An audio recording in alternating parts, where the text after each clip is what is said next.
Hi guys, good afternoon. Samahan niyo ako guys, mag-drive tayo. Ilagay ko kayo dito. Hi guys, hello. Kumusta kayo lahat? Kumusta?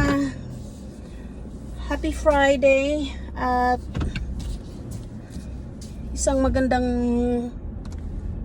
hapon, isang magandang umaga at gabi sa lahat.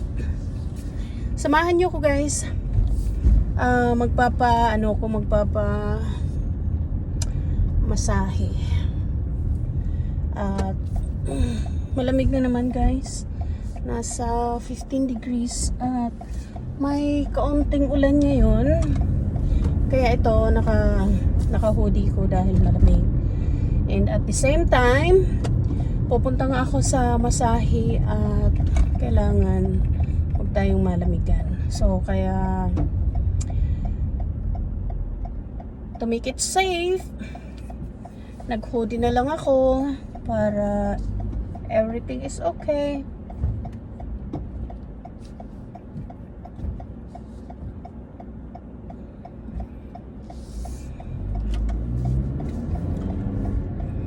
Kumusta guys ang lahat?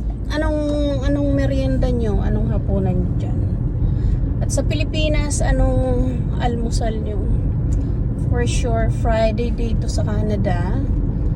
Saturday morning dyan sa Philippines. Anong almusal ng lahat? Ako guys,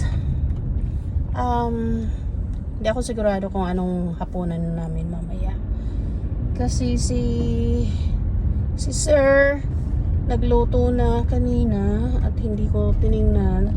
After ng work ako, pahinga ako ng konti, nag-shower, at now nagmamadali ako guys na pumunta ng masahe kasi 5:30 yung schedule ko and around 12 minutes to drive.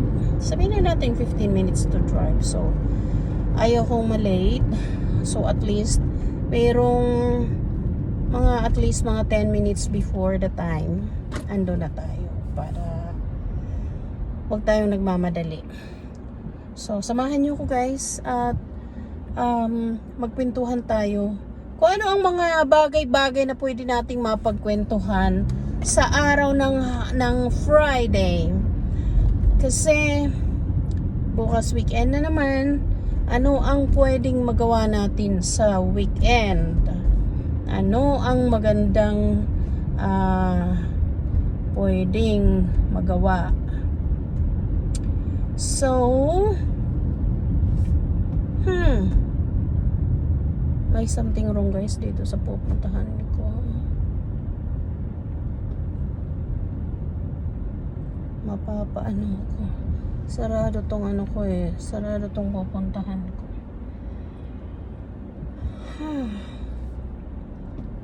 So, siguro pupunta na lang ako dito sa different way na lang ako. Different way na lang tayo guys. Kasi dyan sa kakaliwa sana ako. Pero close sila. May inilagay na na balandra. Doon sana guys, mas madali doon. Kaso lang, walang ibang way. So dito na lang tayo, kumanan na lang ako. Although na mas malayo-layo dito ng mga 5 minutes. Pero ano magagawa natin? Dito na lang tayo. Papakita ko sa inyo guys kung ano tong dinadaanan ko kasi parang may ulan ngayon na may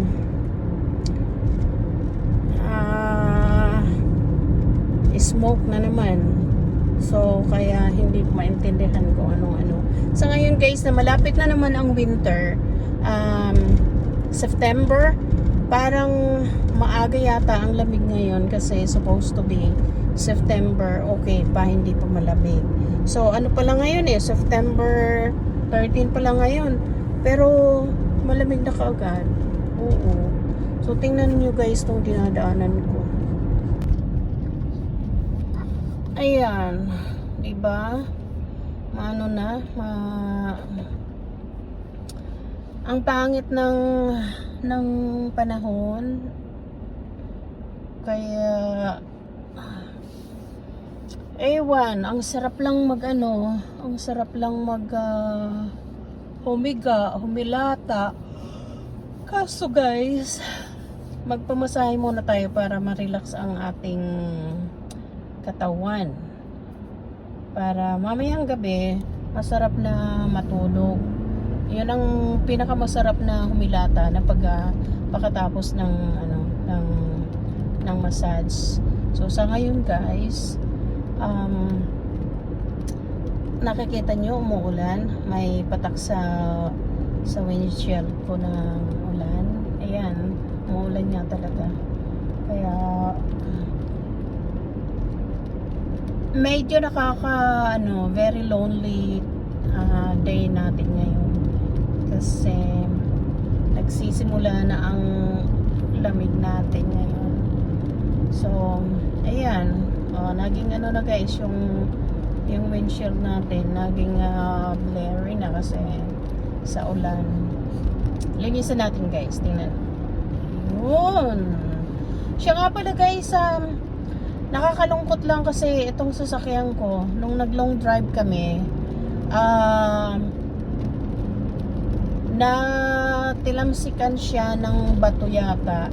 Ayan, nakikita nyo ang haba ng crack niya.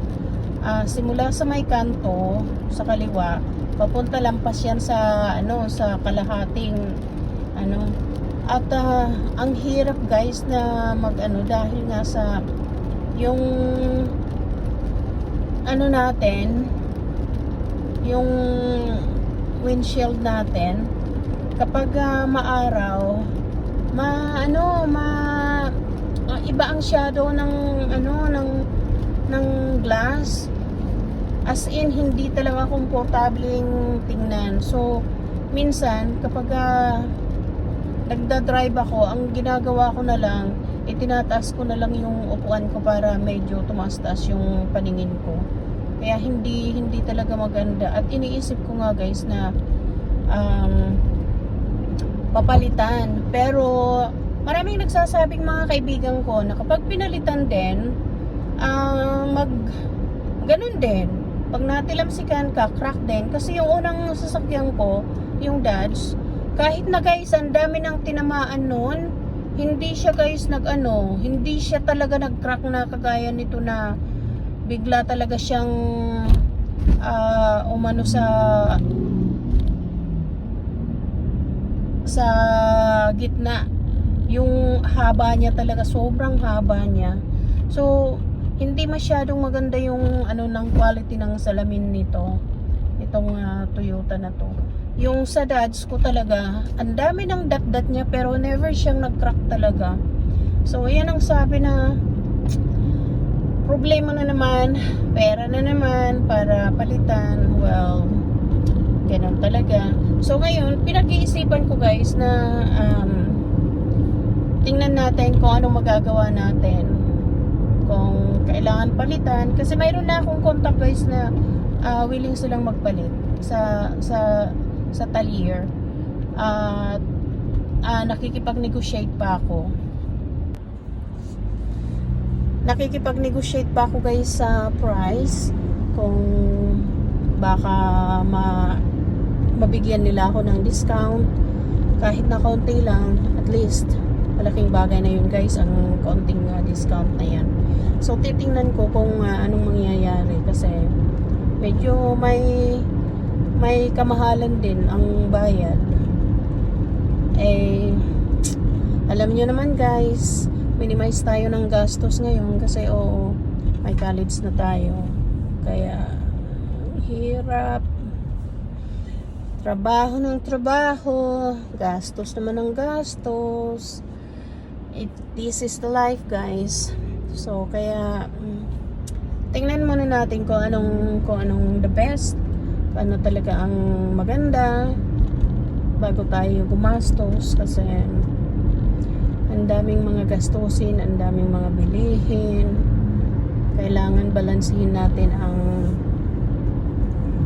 ang sitwasyon, ang gastusan. Diba guys? Sa panahon ngayon na ang hirap ng panahon ngayon, sobra talaga. Kaya kung maaari lang, wag na mo ng gastos ng gastos. Diba guys? Kayo, sino bang nakaka-relate sa akin guys na mga parents dyan na nakakaramdam na guys ng sobrang mahal ng mga bilihin? For sure, kahit na guys, kahit saan sigurong bansa, Pilipinas man, US, Canada, UK, or everywhere, siguro nararamdaman nyo na napabigat ng pabigat talaga ang bilihin ngayon. So, okay lang yun guys, basta ang paggastos natin ay yung tama lang. Sa pagkain, okay lang yun guys, basta pagkain. Huwag na tayong bumili ko yung mga hindi natin kailangan kasi kung ilalagay lang naman natin sa kanto ay useless lang din, di ba? So, kagaya nga yan, ako sa sarili ko guys, bumibili ko ng damit, yung damit na inaaraw-araw mo talagang gamitin, hindi yung ihahanger mo na and then isang taon na hindi mo pa nagagamit. So, useless lang din guys. Ano lang tayo, sasayang lang tayo ng pera, di ba? So, instead na yung pagbili mo doon na ihinangar mo lang, binili mo na sa ibang bagay na gagamitin mo, at least na-minimize pa yung yung gastos. So, ganun talaga guys, mahirap mag-budget. Ang budgeting talaga is very important, lalo na kapag may pamilya tayo, diba? So, may pamilya talaga, babalansin talaga ang sitwasyon. Hindi tayo yung basta-basta lang on the go, diba? So ako guys ngayon medyo ang ekonomiya natin sobrang bigat ko talaga. Ako talaga sobrang ekonomiya ko talaga, kahit na sa grocery namin, kung hindi naman talaga gagamitin pang araw-araw, hindi ko binibili. Kung ano talaga yung kailangan sa araw-araw, saka lang ako bibili. So kagaya ng karne, kasi ang karne naman guys, anytime pwede naman kaming bumili sa grocery. So kapag kailangan namin ng karne, bibili ko. Pero minsan may 2 o 3 pack lang ako na nilalagay sa freezer, and then 2 pack ng isda, and then hindi ako guys bumibili ng maramihan talaga. Unlike noon, Diyos ko, hindi makahinga ang freezer ko at saka ang fridge, kasi laging gusto ko yung laging may stock. Pero ngayon hindi talaga practical yung mag-stock at bili ka ng bili na hindi mo naman kakainin. Pero mas maganda nga guys ngayon, kasi kung bibili ka ng isda or karne, yung fresh, pagbili mo, lutuin, mas maganda. Pagkatapos, dati guys, yung tinapay nilalagay ko pa sa freezer para sa isang linggo. Ngayon hindi na. Isang pack para sa kung kailan matapos yun, saka lang ako bibili uli for the another pack na naman. Yun ang natutunan ko guys. So kaya ngayon wala tayong magawa guys. Basta ang importante mayroon tayong pang araw-araw, diba guys? Comment nga kayo guys kung mayroon kayong alam na kung paano talaga mag-budgeting.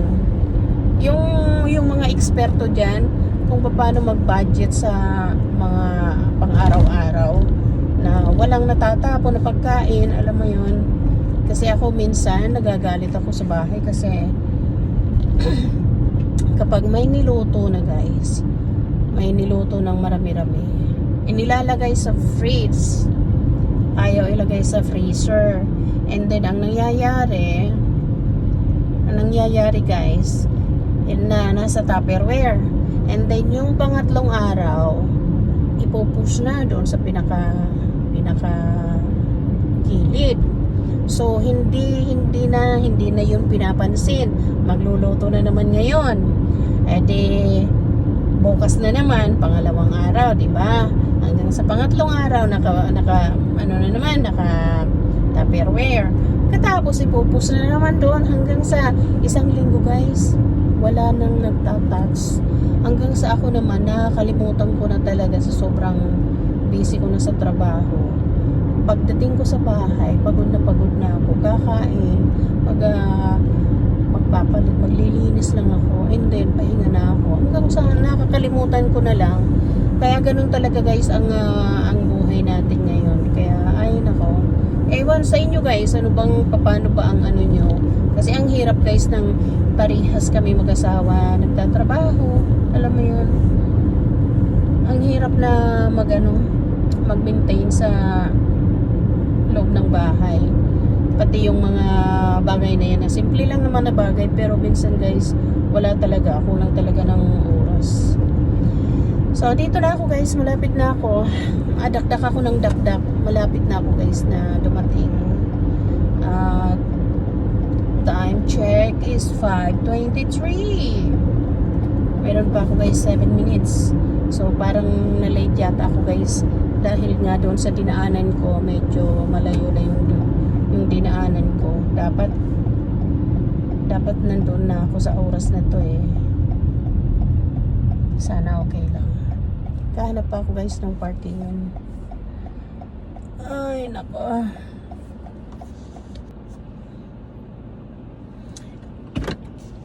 Hi, guys. So tapos na tayo, guys, na pumasahe. Uwi na tayo. Uwi na. Sobrang napakasarap at nakarelease, guys, yung mga sakit-sakit sa katawan.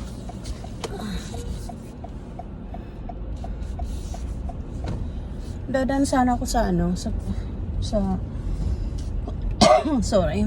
Dadaan sana ako, guys, sa Filipino store. Dito lang katabi lang ng pinagpumasahihan ko. Ang problema, guys, umuulan nga, ayaw kong maambunan ako. Sobrang sarap, guys, super. Naidlip nga ako eh. Buti na lang hindi ako, guys, humilik. Ang sarap kasi talaga magpamasahe.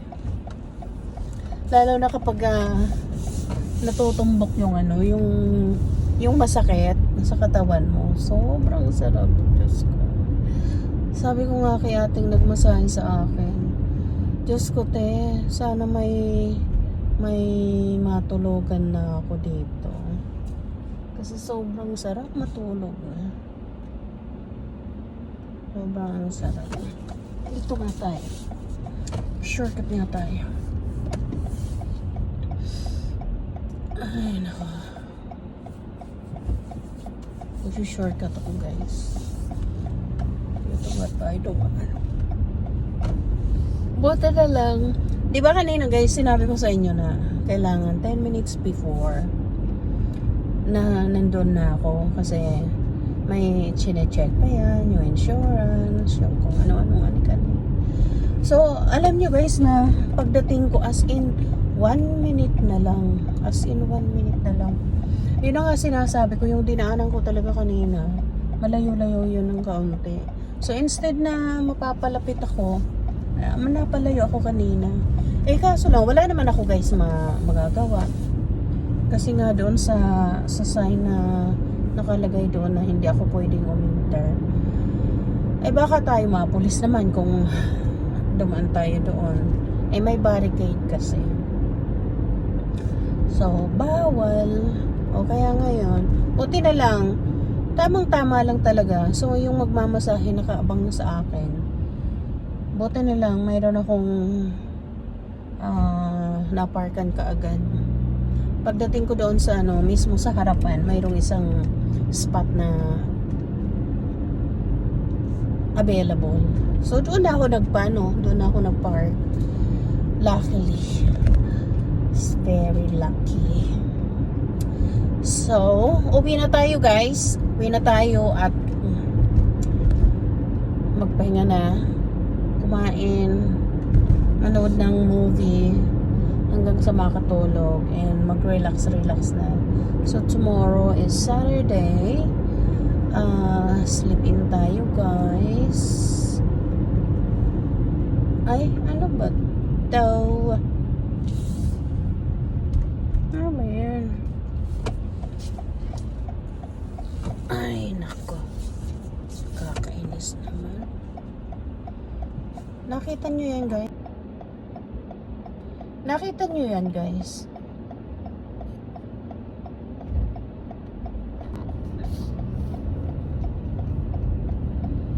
Nakita nyo yun? Sarado na naman. Bakit ang daming mga sarado ngayon? So, ikot na naman ako. Ikot na naman tayo, guys. Another different way na naman tayo, guys. Kasi yung supposed to be dadaanan ko, meron na namang nakabalandra. Kaya hindi na naman pwedeng daanan. Kaya anong magagawa natin guys? Anong magagawa natin? So mag-shortcut na lang tayo ulit dito. Kung saan yung mga shortcut na. Mali yata ang mga shortcut ko ngayon. Hello. Wala yung mga shortcut ko. Ayaw akong pa-shortcutin ngayon. May plano si Lord na ayaw akong pa-shortcutin. Kaya, huwag na tayong mag-shortcut. Dito na tayo sa tamang daanan. Kasi, ayaw eh.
Uy, naka-vlog ng Filipino vlog.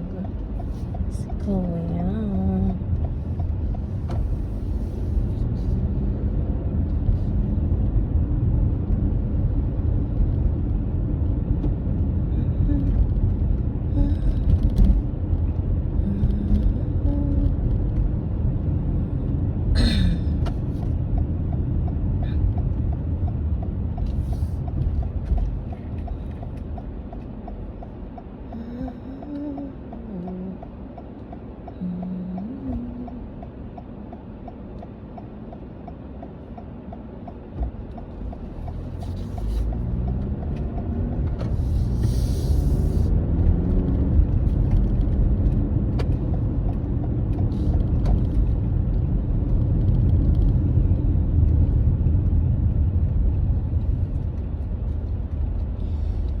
Guys, anong pagkain nyo dyan sa ngayon? Wala pang nagsasabi kung anong pagkain. Baka naman guys, pwedeng makahingi ng pagkain nyo dyan. Yung medyo simple na masarap lang pagkain. Pahingi naman. Guys, pahingi. Baka naman, mag-snack muna tayo guys. Baka naman may kakanin kayo dyan ng malagkit. Yun, masarap yun guys. Pahingi naman. Baka naman meron guys. Baka naman. Pahingi.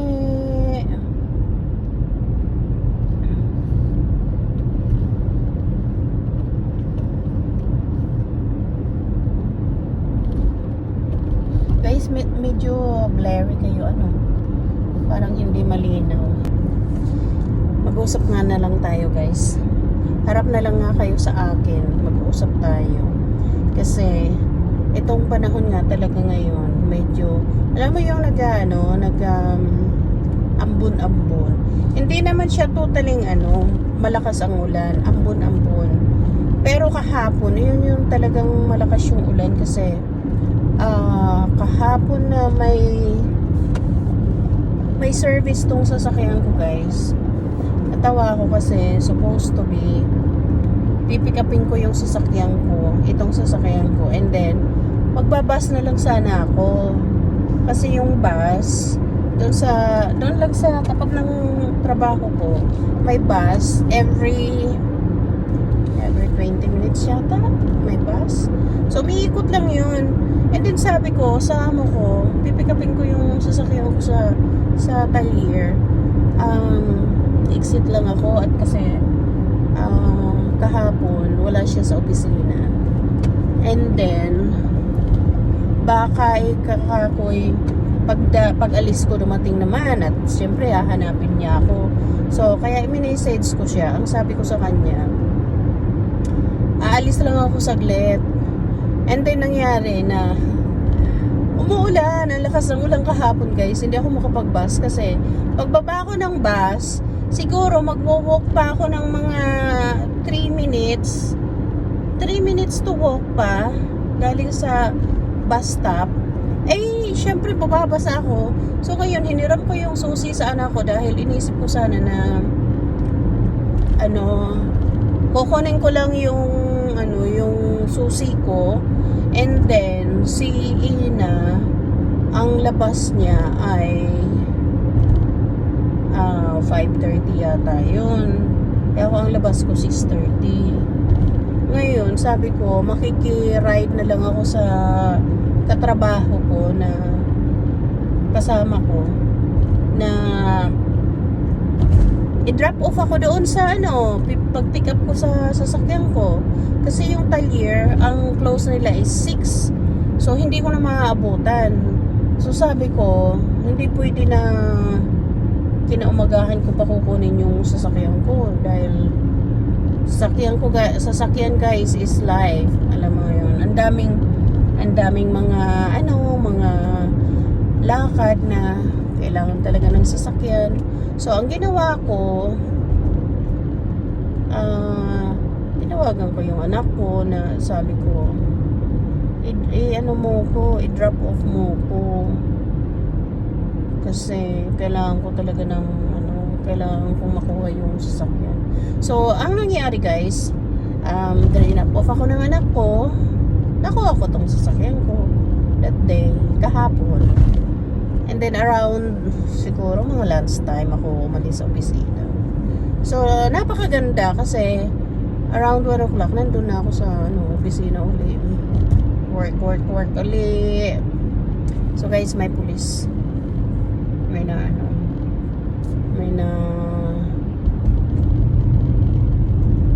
nahabol.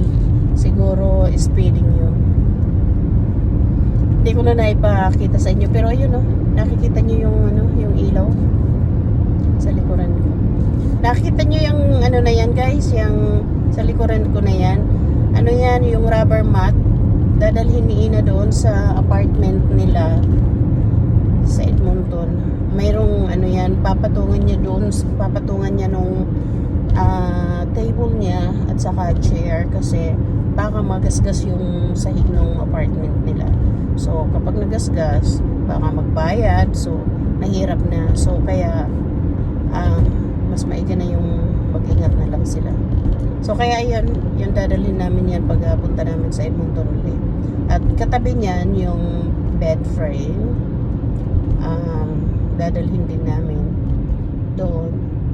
So, kaya nandyan lang, hindi na namin ibinaba kasi parehas lang din. Itong sasakyan na to ang dadalhin ko. So, kaya dyan na lang yun, sabi ko. Dyan mo na lang yun. So, yun. Malapit na naman tayo, guys. Malapit na naman. At medyo busy na ngayon, guys. Sobrang busy na turo natin.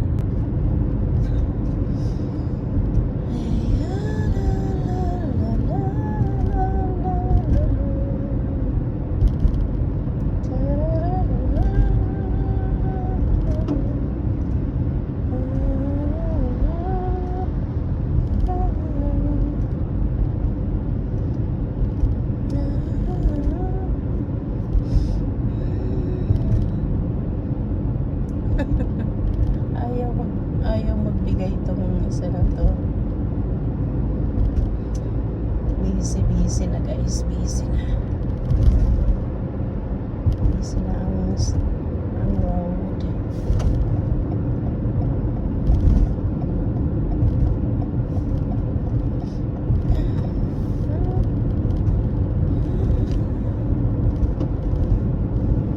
So ito nga ang sinasabi ko sa inyo kanina guys, na dito ko dapat dadaan kanina. Yan, nakita nyo to? Nakita nyo yan? Yan. May barricade siya.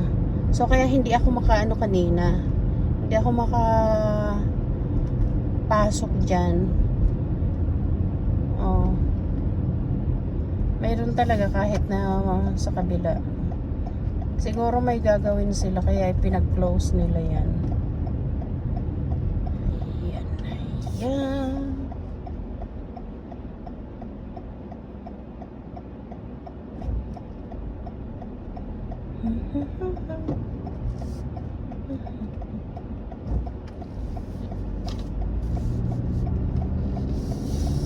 Ayan, may mga signs sila eh. Ano kayang gagawin? Baka mag-re-repair sila mamayang gabi. Ano kayang gagawin nila guys? Anong gagawin? Nakatagilid kayo guys. Sorry naman. Sorry, nakatagilid kayo.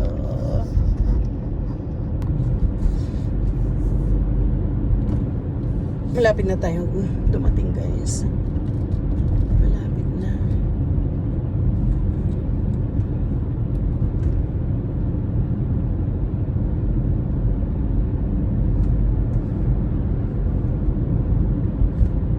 Ang galing ng pagmamasahe ko guys. Kapag sinabi mo sa kanya na kung saan yung masakit, yun talaga aanuhin niya, tutumbukin niya talaga masakit. Talagang ang galing niyang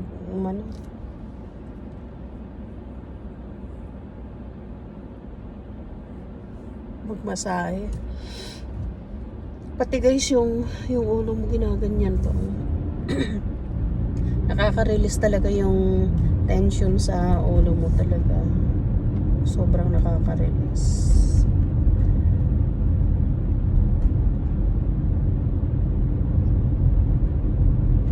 So, paano guys? Andito na tayo at malapit na naman. Sana guys, okay naman kayo dyan sa kung saan kayo naroon. At iingat tayo lahat sa mga araw-araw nating gawain. Basta ang kailangan natin is safety lang lagi. Dahil mahirap guys magkasakit. Mahirap magkaroon ng aksidente or anything. Kailangan na ingat-ingat lang tayo lahat. Lalo na yung mga parents na mga nagwo-work din. Huwag masyadong paka-stress sa buhay. Kung ano ang wala guys, hanapin natin. Huwag masyadong ano ng problema. Basta ang kailangan natin ay everything is good. So paano guys, papark lang ako guys dito. Oh my god, wala akong maparkan.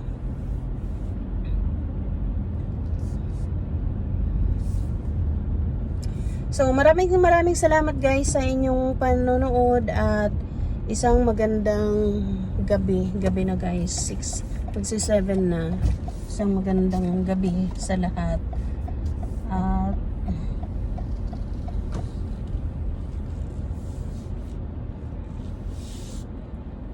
wag kayo guys magsawa na manood at please like and subscribe at click the notification para guys